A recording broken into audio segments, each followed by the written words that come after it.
दोस्तों, ये कहानी एक विद्यार्थी के जीवन की है। जूनियर केजी से शुरू होकर ग्रेजुएशन या फिर उसके बाद भी जहां तक कोई व्यक्ति पढ़ाई करता है, तब तक उसका विद्यार्थी जीवन काफी उतार चढ़ावों से भरा हुआ होता है।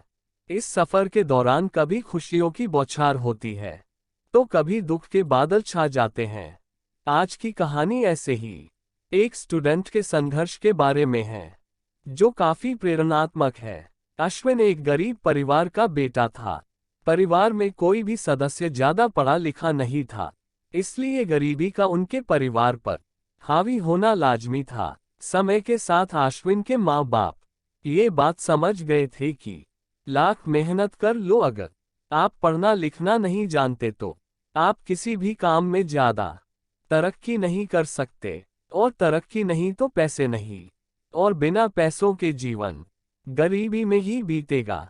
अपने अनुभवों से मिली इस कीमती सीख के साथ अश्विन के माता पिता ने कसम ली थी कि कुछ भी हो जाए, कुछ भी करना पड़े, लेकिन वह अश्विन को इतना पढ़ाएंगे कि अश्विन अपने जीवन में हर वो चीजें और सुविधाएं हासिल कर सके जिनसे पढ़ाई के अभाव के कारण वह खुद वंचित रह गए। अपने परिवार की हालत और खुद से परिवार की आकांक्षाओं के प्रति अश्विन भी भलीभांति परिचित था। पढ़ने लिखने में तो वह अच्छा था ही, लेकिन वह ज्यादा प्रयास करके स्कूल में अच्छे नंबर लाता और हमेशा अव्वल रहता। अंदर से तो अश्विन का भी यही इरादा था कि वह कुछ भी करके अच्छी पढ़ाई लिखाई करे और एक बढ़िया सी नौकरी कर अपने परिवार का जीवन बदल दे। स्कूल में हमेशा अव्वल आने वाला अश्विन सभी शिक्षकों के साथ साथ स्कूल के प्रिंसिपल का भी फेवरेट था। प्रिंसिपल उसकी परिस्थिति को ध्यान में रखते हुए जब जब मौका मिलता उसे प्रोत्साहित करते, और जब भी उसे गाइडेंस की जरूरत पड़ती तो उसे अपने पास बुलाकर अच्छे से समझाते। अश्विन भी प्रिंसिपल की बहुत इज्जत करता था और उनकी हर बात मानता था। व्यक्ति के विचार कितने ही अच्छे हो, लेकिन समय के साथ और अपने आसपास के वातावरण और लोगों के हिसाब से उसके व्यवहार में बदलाव आता है। 12वीं कक्षा तक अव्वल रहने वाला अश्विन अब कॉलेज में आ गया था। माँ बाप की परिस्थिति में रत्ती भर का भी बदलाव ना हुआ था, फिर भी उन्होंने इधर उधर से कर्जा लेकर उसे पढ़ाना जारी रखा था। अश्विन जैसे जैसे बड़ा हो रहा था, उसके दोस्त बनते जा रहे थे, और इन दोस्तों में ज्यादातर दोस्त अच्छे खासे पैसे वाले परिवार से आते थे। इन दोस्तों के शौक और व्यवहार कुछ अच्छा था नहीं, यानी कि सीधे सीधे कहो तो अश्विन अब बुरे दोस्तों की संगत में पड़ गया था। संगत का रंग तो हर इंसान पर चढ़ता है। अश्विन भी उसके दोस्तों की तरह बुरी आदतों का शिकार होता गया। वह अपने माँ बाप की मजबूरियों को नजरअंदाज करके उनसे पढ़ाई के नाम पर पैसे मंगवाता था और मौज करता था। एक दो बार उसके माता पिता को जब उस पर शक हुआ तो उन्होंने अश्विन को समझाने की कोशिश भी की थी, लेकिन अश्विन ने उल्टा उनका अपमान करते हुए उनसे कह दिया था, मुझे सिखाने की कोशिश मत कीजिए, मुझे सब पता है, मैं अच्छे से जानता हूँ कि मुझे क्या करना है। अश्विन अब पढ़ने लिखने में भी ज्यादा समय ना बिताता। जैसे कर्म करोगे वैसा ही फल मिलेगा। अश्विन अपने कॉलेज के पहले साल में ही फेल हो गया। हमेशा अपने स्कूल के दिनों में अव्वल आने वाला अश्विन जब फेल हो गया तो उसका अभिमान टूट गया, और ना सिर्फ उसका अभिमान टूटा, वो खुद भी अंदर से पूरी तरह टूट गया। वो ना अपने माता पिता से, ना अपने दोस्तों से, और ना ही खुद से नजरें मिला पा रहा था। उसने अब अपने आप को दुनिया से अलग कर लिया। अश्विन एक कमरे में ही बंद रहने लगा।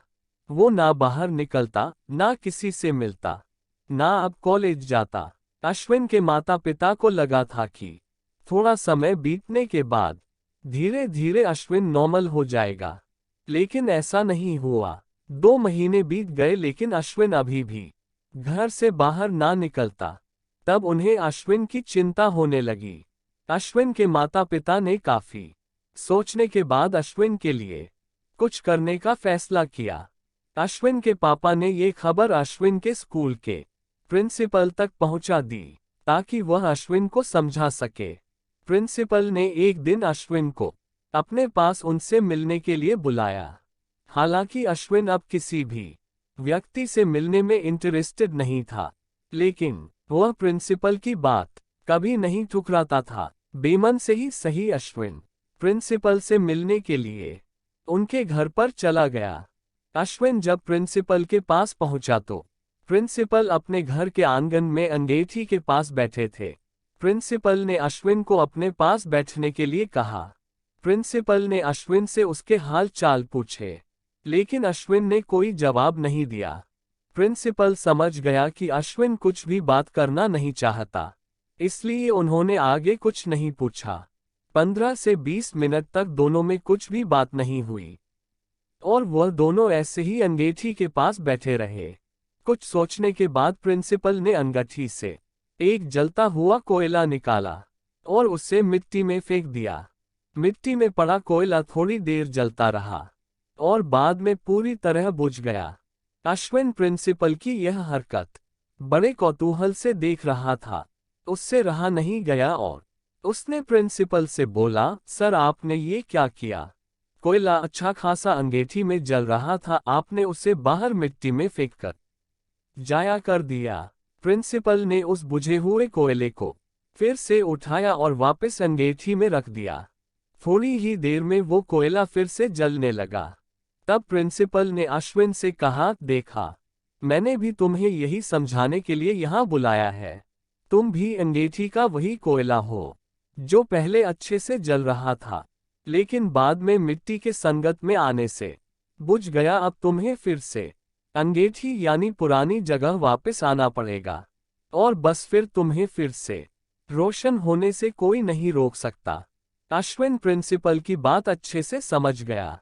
उसने प्रिंसिपल के पैर छूकर उनको धन्यवाद कहा और एक नए संकल्प के साथ अपने घर लौट आया।